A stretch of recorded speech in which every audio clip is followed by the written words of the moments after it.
ქვეყნის ყველა რეგიონსა და ქალაქებში ახალი წლის განწყობა იგრძნობა. ლაგოდეხში მოწყობილ საახალწლო სოფელში მთელი დღის განმავლობაში პატარა სტუმრების განწყობაზე ანიმატორები და ზღაპრის გმირები ზრუნავდნენ. 26 მაისის ქუჩაზე მოწყობილია საშობაო ბაზრობა და მეწარმეების პროდუქციის გამოფენა გაყიდვა მიმდინარეობს.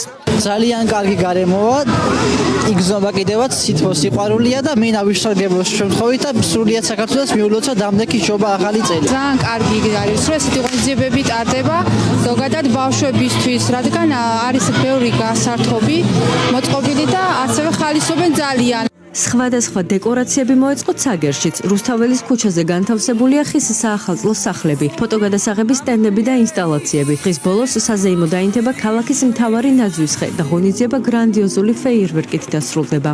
დღევანდელ ღონისძიებაზე წარმოდგენილი ვარ ჩემი პროდუქციით მაქვს ღვინო სოფელის უბიდან. ეს ღონისძიება ძალიან კარგი არის მეწარმეებისთვის, რადგან შეგვიძლია ჩვენი პროდუქცია გავაცნოთ ხალხს, ასევე გავყიდოთ, ვილოცავთ დამდეგ შობა ახალწლად. ეს ძალიან საახალწლო განწყობა არის ცაგერში, დიდი პატარა ყველა ერთობით და ბედნიერი და ხალისიანი ხანძარი უსროს მონაწილეობა.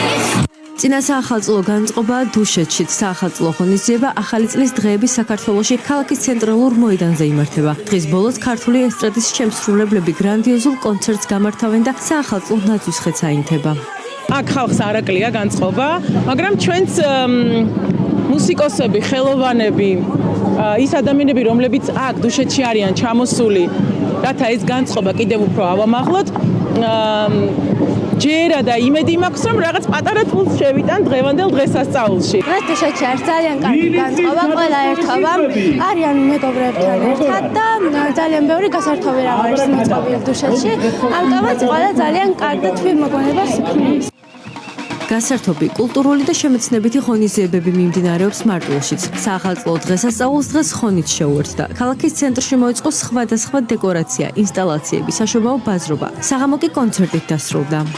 მე უსურვებ მარტვილელებს და ამ ახალგაზრდებს ძალიან ბევრ წარმატებას, მშვიდობას, რა თქმა უნდა. ადგილობრივ ხელისუფლებას, ჩვენ ცენტრალურ ხელისუფლებას და ესეთი დიდი საჩუქარი რო გაუკეთეს საახალწლოდ ჩვენს მარტვილელებს, ჩვენს ახალგაზრდებს. ძალიან მაგარი განწყობა მაქვს და ძალიან მომწონს და მიყვარს ჩემი მარტვილი 2025 წელს. თელ საქართველოს უსურვებ მშვიდობას, ჯანმრთელობას და კარგად ყოფნას.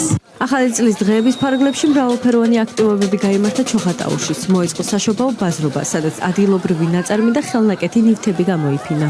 განწყობა გვაქვს ძალიან კარგი დროს ვატარებთ მთელი ჩოხატაურლები, მოხარული ვართ დღევანდელი ღონისძიებით, ველოდებით ყველანი ნაძვის ხისანთებას და ამ საზეიმო ვითარებაში მინდა სრულიად საქართველოს მიულოცო დამდეგი შობა ახალი წელიწადი. ახალი წლის დღეები საქართველოს მთავრობის გადაწყვეტილებით წელს უკვე მეოთხედ 63 ქალაქში იმართება. ხვალწინა საახალწლო ღონისძიებებს გარდაბანი, ადიგენი, კასპი, ქედა, საჩხერი და წალენჯიხა უმასპინძლებენ.